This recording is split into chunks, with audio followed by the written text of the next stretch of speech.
مولانا وحید الدین خان۔ ابتدائی حالات۔ اعظم گڑھ ہندوستان کے مشرقی اتر پردیش کا ایک قدیم اور معروف شہر ہے جو اپنے علم و فن سے ایک دنیا کو اندھیرے سے اجالوں کی طرف بلاتا رہا ہے۔ اعظم گڑھ کی علم و ثقافت اور تہذیب و تمدن کی تاریخ بہت قدیم ہے۔ ہندوستان کی بہت سی معروف علمی شخصیات نے یہاں جنم لیا۔ ان 20 نامور علمی شخصیات میں علامہ شبلی نعمانی، مولانا حمید الدین فراہی، مولانا امین احسن اصلاحی، اقبال احمد خان سہیل، مولانا اختر احسن اصلاحی، مولانا عبدالسلام ندوی، اسلم جی راج پوری، مولانا صدر الدین اصلاحی کے نام بہت نمایاں ہیں۔ اسی مردم خیز شہر کے ایک دور افتادہ گاؤں بڈھاریا میں جنوری 1925 کو مولانا وحید الدین خان کی بھی ولادت ہوئی۔ خاندانی پس منظر اور تعلیم۔ مولانا وحید الدین خان والد کی طرف سے ایک افغانی پٹھان تھے، جبکہ ان کی والدہ کا تعلق ایک زمیندار نو مسلم خاندان سے تھا۔ ابھی صرف 4 برس ہی کے تھے کہ والد فرید الدین خان انتقال کر گئے۔ آبائی زمین کا بٹوارا ہوا تو ان کے حصے میں ایک ویران اور پرانی حویلی آئی جو کسی زمانے میں جانوروں کے رکھنے کے کام آتی تھی۔ یہ تقسیم اگرچہ انصاف پر مبنی نہیں تھی، لیکن ان کی والدہ محترمہ سب النساء نے صبر کیا اور مدد کے لیے کسی کے آگے ہاتھ نہ پھیلایا۔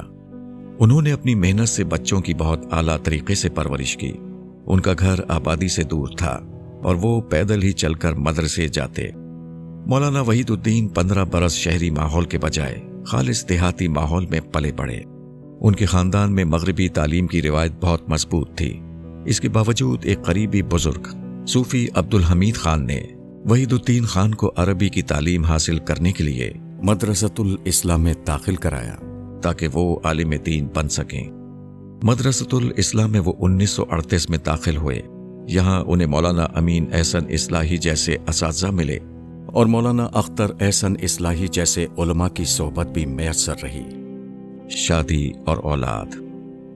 دوران تعلیم 17 برس ہی کی عمر میں ان کی شادی سبیحہ خاتون سے ہو گئی۔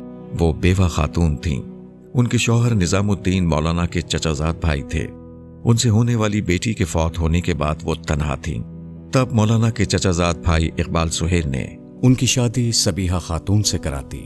وہ پڑھی لکھی تھیں اور جماعت اسلامی کی باقاعدہ رکن تھیں۔ مولانا وحید الدین خان کی جماعت سے علیحدگی کے باوجود وہ انہی کے اصرار پر تاحیات جماعت سے وابستہ رہیں۔ ان سے مولانا کی 7 اولادیں ہوئیں۔ ان میں سے 2 بچے چھوٹی عمر میں فوت ہو گئے، جبکہ 2 بیٹے اور 3 بیٹیوں نے طبعی عمر پائی۔ مولانا کی ساری اولاد اور ان کی اہلیہ ان کے مشن میں بھرپور طریقے سے ساتھ رہے۔ زندگی کے اہم ادوار۔ مولانا کی شعوری زندگی کو ہم 4 ادوار میں تقسیم کر سکتے ہیں۔ پہلا دور 1948 تک ہے۔ اس میں مدرسۃ الاصلاح سے تعلیم سے فراغت کے بعد دین کے اثر نو مطالعے کا دور شامل ہے۔ دوسرا دور جماعت اسلامی کے ساتھ تعلق کا ہے۔ یہ 1948 سے 1963 تک جاری رہا۔ تیسرا دور روایتی مذہب فکر سے تعلق کا ہے۔ یہ دور 1963 سے لے کر 1976 تک کا ہے۔ چوتھا دور ماہنامہ الرسالہ کی اشاعت سے وفات 21 اپریل 2021 تک کا ہے۔ پہلا دور مدرسۃ الاسلام میں ان کے خیال میں انہوں نے سب سے اہم چیز یہ سیکھی کہ علم کی سچی اور درست طلب کے بغیر کچھ حاصل نہیں کیا جا سکتا۔ اس حوالے سے وہ ایک واقعہ بیان کرتے ہیں۔ وہ کہتے ہیں کہ مولانا امین احسن اصلاحی تفسیر کے استاذ بھی تھے۔ ایک روز کلاس کے دوران قرآن کی سورہ غاشیہ کی آیت 17 زیر بحث تھی، جس میں اونٹ کی تخلیق پر غور کرنے کے لیے کہا گیا ہے۔ مولانا امین احسن اصلاحی نے طلبہ سے سوال کیا کہ اونٹ کے سم پھٹے ہوتے ہیں یا جڑے ہوتے ہیں، یعنی بیل کی مانند ہوتے ہیں یا گھوڑے کی مانند۔ مولانا خان کہتے ہیں کہ اس وقت کلاس میں 20 طالب علم تھے، مگر کوئی بھی اس سوال کا جواب نہ دے سکا۔ اس کے بعد استاذ محترم نے ایک تقریر کی۔ انہوں نے عربی زبان کا ایک مقولہ سنایا، لا ادری نصف علم ہے، یعنی نہ جاننا آدھا علم ہے۔ اس کی تشریح کرتے ہوئے انہوں نے کہا کہ اگر تم لوگ یہ جانتے کہ اونٹ کے سم کے بارے میں تم بے خبر ہو تو گویا اس معاملے میں تمہارے پاس آدھا علم موجود ہوتا۔ اپنی لا علمی کو جاننے کے بعد تمہارے اندر شوق پیدا ہوتا کہ تم اپنے علم کو مکمل کرنے کے لیے یہ معلوم کرو کہ ان کے سم کیسے ہوتے ہیں۔ لا ادری کا شعور انسان کے اندر پیدا ہو جائے تو وہ اپنے نہ جاننے کو جاننے میں بدلنے کے لیے مستعد اور بے چین رہے گا۔ یہ واقعہ مولانا خان کے مطابق اس قدر مؤثر ثابت ہوا کہ ان کا عمومی مزاج بن گیا کہ وہ ہر معاملے میں اپنی ناواقفیت کو جانے۔ ان کے مطابق علمی تلاش کا یہ جذبہ مجھے ابتدا ہی سے مدرسے سے ملا تھا، اور یہ ایک نہایت اہم سبق تھا جو مجھے مدرسے کی زندگی میں ملا۔ مدرسے کی تعلیم کو مولانا وحید الدین بہت اہم قرار دیتے ہیں۔ ان کے مطابق ان کی زندگی بہت ڈسپلن کے ساتھ گزری۔ اس کا کریڈٹ بھی وہ مدرسے کو دیتے ہیں۔ مدرسے نے ان کے اندر فنون اور قواعد کی اچھی اہلیت پیدا کر دی تھی۔ وہ یہ بھی تسلیم کرتے ہیں کہ مدرسے کی تربیت اور یہاں سے پایا گیا فیض ہی میری زندگی کا سب سے بڑا سرمایہ تھا، لیکن وہ یہ بھی تسلیم کرتے ہیں کہ دین کی تعبیر کے حوالے سے وہ اس وقت تک کوئی واضح تصور نہیں رکھتے تھے۔ ان کے مطابق تعلیم کے دوران وہ دین کو شعوری طور پر دریافت نہ کر سکے۔ وہ تسلیم کرتے ہیں کہ قرآن فہمی میں وہ نظم کے اصول کو سمجھ نہ سکے۔ اس حوالے سے وہ لکھتے ہیں، جب میں مدرسے سے فارغ ہوا اور باہر نکلا تو میرے سامنے ایک اور مسئلہ تھا جس کا جواب اس وقت میرے پاس موجود نہیں تھا۔ وہ یہ کہ اس مربوط کلام یعنی قرآن کا ربط خارجی دنیا سے کیا ہے۔ مجھے قرآن کی ہر آیت کے داخلی تعلق کے بارے میں بہت کچھ بتایا گیا تھا، مگر ان قرآنی اجزاء کا خارجی تعلق کیا ہے اس سے مجھے آگاہ نہیں کیا گیا تھا۔ اس سوال کا نتیجہ یہ ہوا کہ مدرسے کی تعلیم سے فراغت کے بعد جلد ہی میں ایک نئی ذہنی جستجو میں مشغول ہو گیا۔ اس جستجو کی دیوانگی کا نتیجہ یہ ہوا کہ مجھ پر ایسا وقت بھی آیا جبکہ میں تقریباً لاطینیت کے قریب پہنچ گیا۔ انہیں یہ خدشہ دامنگیر ہوا کہ کہیں یہ دین انہوں نے محض وراثت میں تو نہیں پایا، کیا یہی اصل مذہب ہے؟ وہ اس سوال کا جواب پانے کے لیے بے چین ہو گئے۔ ملی مسائل میں بھی وہ اپنے اساتذہ کے نظریات سے متفق نہیں تھے۔ یہ وہ دور تھا جب ہندوستان تقسیم کے پر آشوب دور سے گزر رہا تھا۔ وہ اس وقت کے تمام لیڈروں کے اس تجزیے کو درست نہیں سمجھتے تھے کہ ہندوستان کے مسئلے کا حل انگریز حکومت سے آزادی ہے۔ ان کے خیال میں انگریزوں کا تسلط اس لیے ہے کہ وہ علم، ٹیکنالوجی اور سماجی لحاظ سے ہندوستان کے تمام طبقوں سے بہت آگے ہیں، اور جب یہ صورت پیدا ہو جاتی ہے تو کالونیزم اس کا فطری نتیجہ ہوتا ہے۔ اس مسئلے کا حل وہ تقسیم یا انگریزوں کی حکومت سے آزادی کو نہیں سمجھتے تھے۔ پھر اس کا کیا حل ہو؟ اس سوال کا جواب بھی ان کے ذہن میں نہیں تھا۔ البتہ وہ یہ ضرور خیال کرتے تھے کہ نو آبادیات تاریخ کا جبر تھا، نہ کہ غلامی۔ اس کو غلامی سمجھنے سے ذہن کے اندر نفرت اور حقارت پیدا ہوتی ہے، اور یہ نفرت اور حقارت انگریزوں اور یورپی اقوام کی طرف سے ہونے والی علمی ترقی کو قبول کرنے میں رکاوٹ ہے۔ چنانچہ وہ تقسیم کے واقعے سے بالکل الگ تھلگ اپنی سوچ کی دنیا میں غلطاں وہ پیچا رہے۔ ان علمی، سیاسی اور سماجی مسائل کا حل جاننے کے لیے وہ بے چین رہتے۔ لا ادریت کا یہ احساس وقت کے گزرنے کے ساتھ ساتھ مزید گہرا سے گہرا ہوتا گیا۔ اس کی شدت کا اندازہ ایک واقعے سے لگایا جا سکتا ہے۔ تقسیم سے پہلے 1945 میں وہ بلا مقصد گھومتے ہوئے اعظم گڑھ کے ایک قصبے کے ریلوے اسٹیشن پر پہنچے۔ کسی منزل کا تعین کیے بغیر اور کسی شہر کا ٹکٹ لیے بغیر وہ ٹرین پر بیٹھ گئے۔ گاڑی لاہور شہر پہنچی تو اتر گئے۔ ٹرین کا آخری سٹاپ لاہور ہی تھا۔ وہ اتر تو گئے لیکن پریشان تھے کہ کدھر جائیں۔ اس عالم میں ان کے اندر یہ خواہش پیدا ہوئی کہ وہ ٹرین کے آگے کود کر اپنی زندگی کا خاتمہ کر لے۔ اگرچہ ایک انجن تیز رفتاری سے ان کے قریب سے گزر رہا تھا، لیکن وہ ایسا نہ کر سکے۔ وہ شہر میں کچھ دن گزار کر ایک ٹیلر ماسٹر کی مدد سے واپس اپنے شہر آ گئے۔ انہوں نے دیوانگی کے عالم میں اس طرح کے کئی سفر کیے۔ آخر انہوں نے دین کے اثر نو مطالعے کا آغاز کیا۔ قرآن و حدیث کا ایک دفعہ پھر مطالعہ کیا، انگریزی زبان سیکھی، تمام بڑے علماء کی علمی کتب کا مطالعہ کیا۔ 1948 کے بعد ان کا یہ سفر مکمل ہوا۔ اس کا تذکرہ انہوں نے 28 اکتوبر 2000 کی ڈائری میں ان الفاظ میں کیا ہے: قرآن و حدیث اور سیرت رسول کا یہ مطالعہ میں نے براہ راست عربی زبان میں کیا۔ یہ مطالعہ میرے لیے کوئی سادہ مطالعہ نہ تھا۔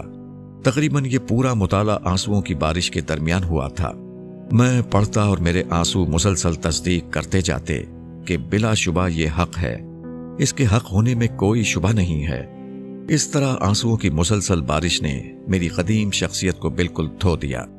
یہ مطالعہ میرے لیے ایک عظیم غسل معرفت کے ہم معنی بن گیا۔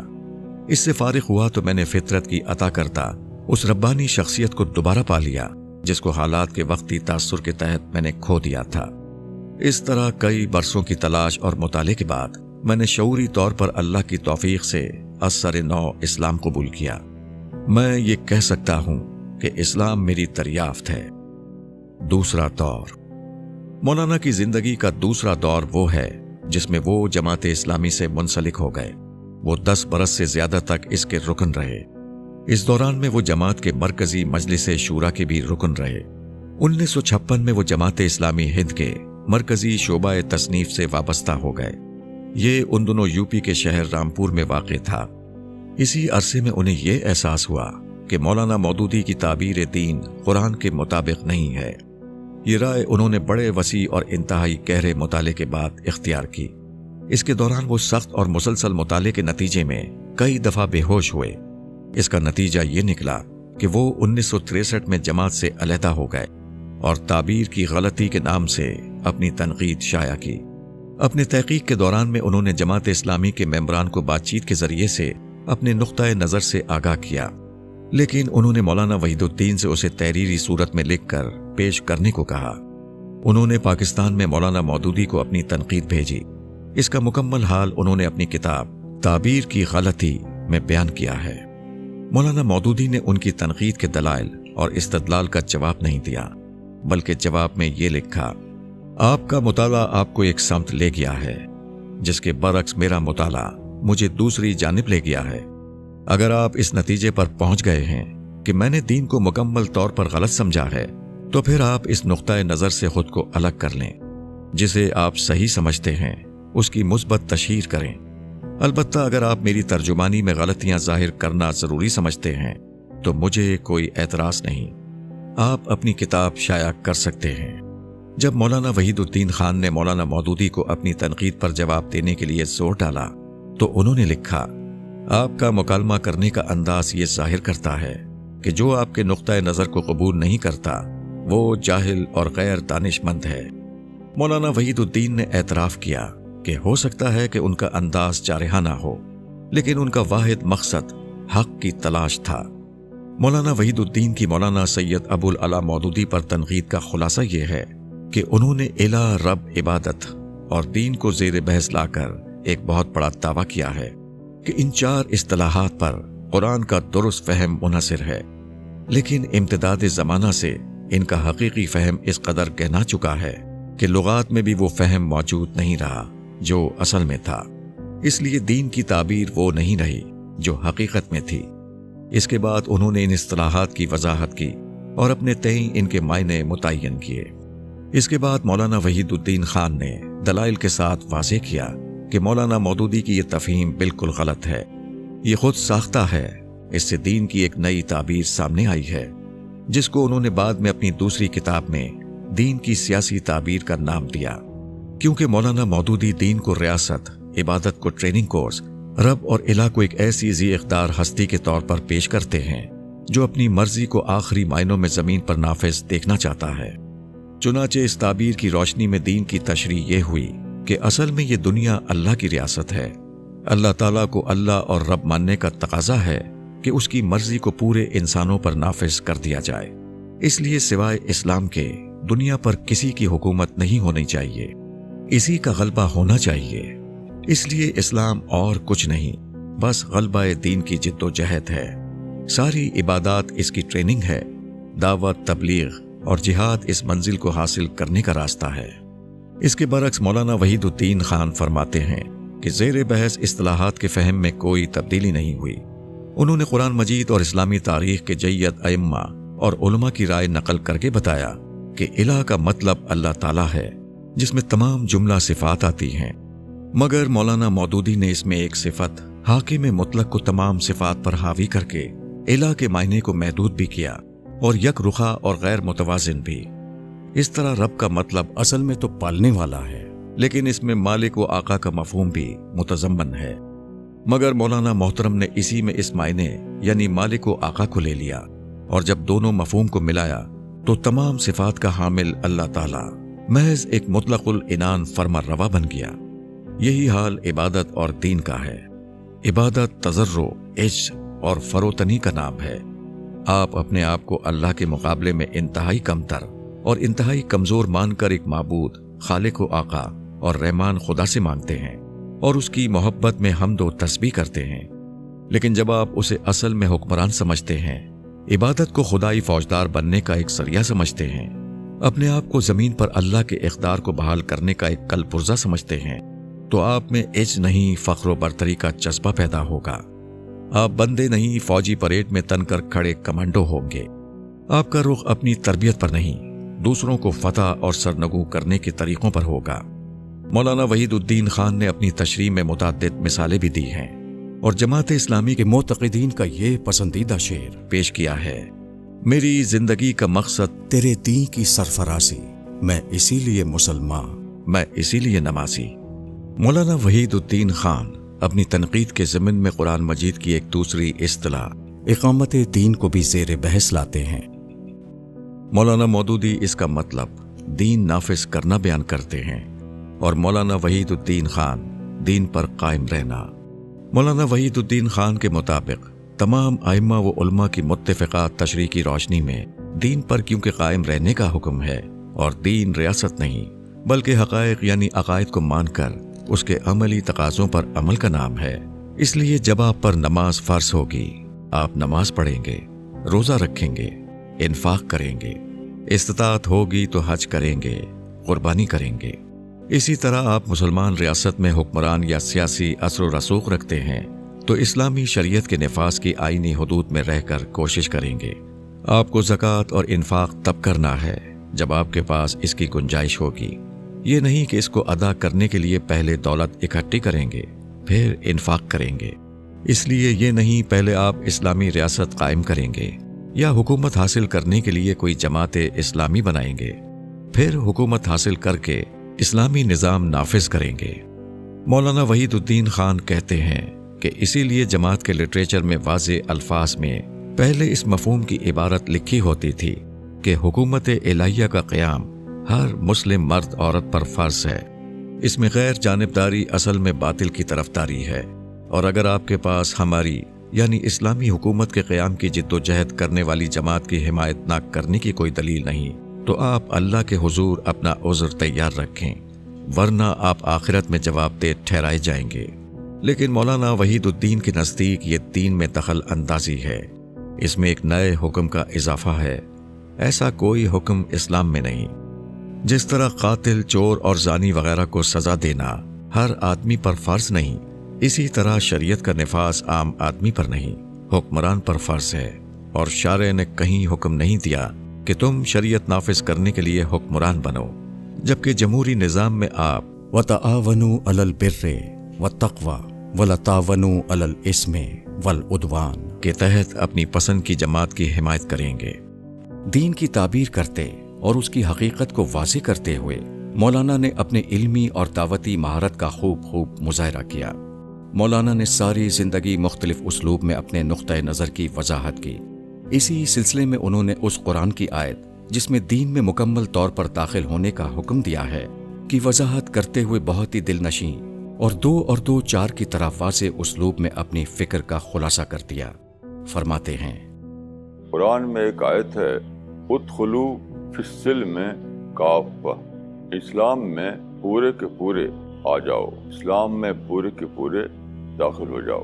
کچھ لوگ اس کا مطلب یہ بتاتے ہیں کہ سارے اسلامی حکام کو امپلیمنٹ کرو، مطلب ہے کہ نماز روزہ بھی کرو اور چور کا ہاتھ بھی کاٹو، لوگ کوڑے مارو، یعنی اسلام کو ایک پولیٹیکل سسٹم، ایک کمپلیٹ پولیٹیکل سسٹم کے طریقے سے نافذ کرو، نہیں تو تمہارا اسلام ادھورا رہے گا۔ ٹھیک ہے، یہ ایبسرڈ بات ہے، بالکل ایبسرڈ بات ہے۔ ایک پرنسپل اسلام کا یاد رکھیے کہ اسلام ایڈریس کرتا ہے انڈیویجول کو، سسٹم کو یا سوسائٹی کو ایڈریس نہیں کرتا۔ بہت امپورٹنٹ بات سمجھنا چاہیے کہ اسلام ایڈریس کرتا ہے انڈیویجول کو۔ یہ ایک انڈیویجول سے کہا جا رہا ہے کہ تم پورے کے پورے اسلام میں آ جاؤ۔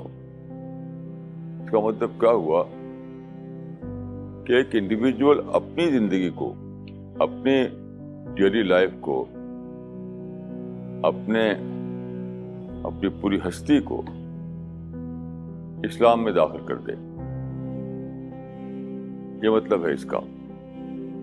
یعنی لیٹر اور اسپرٹ دونوں کے اعتبار سے اسلام کو پکڑ لو.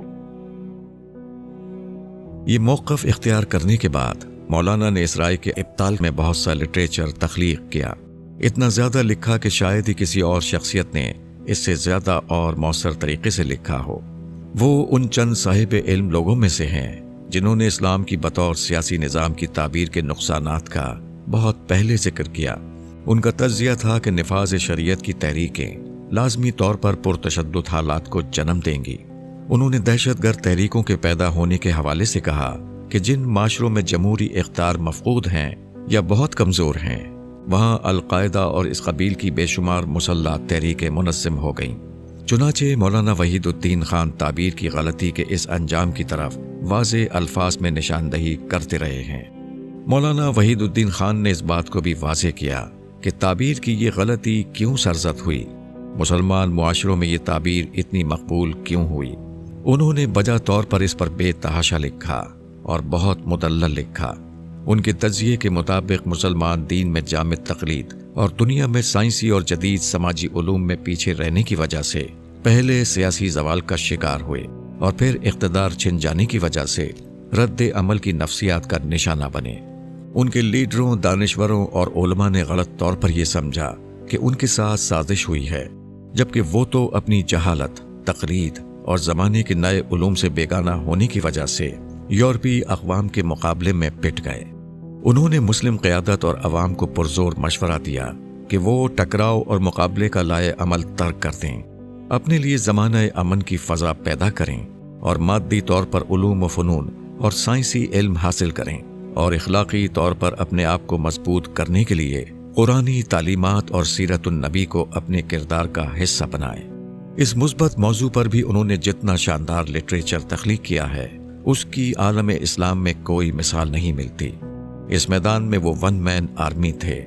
ماضی ہی نہیں، وہ جدید دور کے مسائل کو بھی زیر بحث لاتے رہے اور مسلمانوں پر زور دیتے رہے کہ وہ سازشی تھیوریوں سے باہر نکلیں.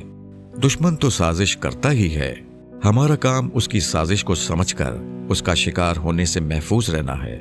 ان کا شاہکار جملہ ہے کہ تخریب سے تعمیر ممکن نہیں. ہتھیار خریدنے والے ہتھیار بنانے والوں کو شکست نہیں دے سکتے. شور مچانے اور احتجاج کرنے والے غور و فکر سے محروم رہتے ہیں. تنقید. مولانا کے اس موقع پر جماعت اسلامی اور ان سے اتفاق کرنے والے حلقوں کی طرف سے سخت تنقید کی گئی. 9/11 کی دہشت گردی کے حملے کے بعد اس تنقید میں روایتی فکر کے تمام حلقے بھی شامل ہو گئے. ان پر دشمنوں کے ایجنٹ ہونے، قوم کو بزدلی سکھانے اور ان پر منافق ہونے کے الزامات لگائے گئے. مولانا نے اس طرح کے ہر الزام پر کوئی رد عمل ظاہر کیے بغیر اپنا موقف مثبت طور پر پیش کرنے کا طریقہ اختیار کیا. مخالفت اور اختلاف کرنے والوں کے موقف کے سامنے دلائل کے انبار لگا دیے. آخر وقت نے ان کے موقف کو آخری معنوں میں ثابت کر دیا. تیسرا دور. مولانا کی زندگی کا تیسرا دور وہ ہے جس میں وہ تبلیغی جماعت ندوۃ العلماء اور جمعیت العلماء کے ترجمان رسالے الجمیہ کے ایڈیٹر بنے. اس دور میں انہوں نے روایتی مذہبی روایت سے جڑ کر کام کرنے کی کوشش کی. تبلیغی جماعت سے وہ اس لیے علیحدہ ہوئے کہ یہ ان کے تصور دعوت سے بالکل مختلف طریقے سے کام کرتی تھی. اس کے بعد جب وہ 1963 میں لکھنؤ میں ندوہ سے متعلق ہوئے تو انہوں نے مدارس کی اصلاح کے لیے ایک منصوبہ پیش کیا. یہ منصوبہ ان نکات پر مشتمل تھا: تمام مدارس کا ایک مشترکہ سینٹر بنایا جائے جو ان سب کے لیے رابطے کا ذریعہ ہو. 2. یہ سینٹر تمام مدارس کو عالمی سطح پر ہونے والے علمی انکشافات اور پیش رفت سے آگاہ کرے. 3. تفسیر اور دوسری تشریح کی کتب پر پرانے علماء نے اپنے زمانے کے لحاظ سے جو معلومات دی ہیں اور جو نئی معلومات کے لحاظ سے متروک ہو گئی ہیں انہیں نئے زمانے کے مطابق کر دیں. 4. ایک ایسا بورڈ بنایا جائے جو نصاب میں وقت کے لحاظ سے بہتری پیدا کرنے کے لیے اس میں تبدیلیوں کی تجاویز دے. 5. ان نصاب میں اپنے وقت کے لحاظ سے باطل اور گمراہ فرقوں کے ابطال کے لیے طلبہ کو تیار کیا جاتا ہے. اب یہ فرقے تو نہیں رہ گئے لیکن نئے چیلنجز سامنے آ گئے ہیں جیسے الحاد.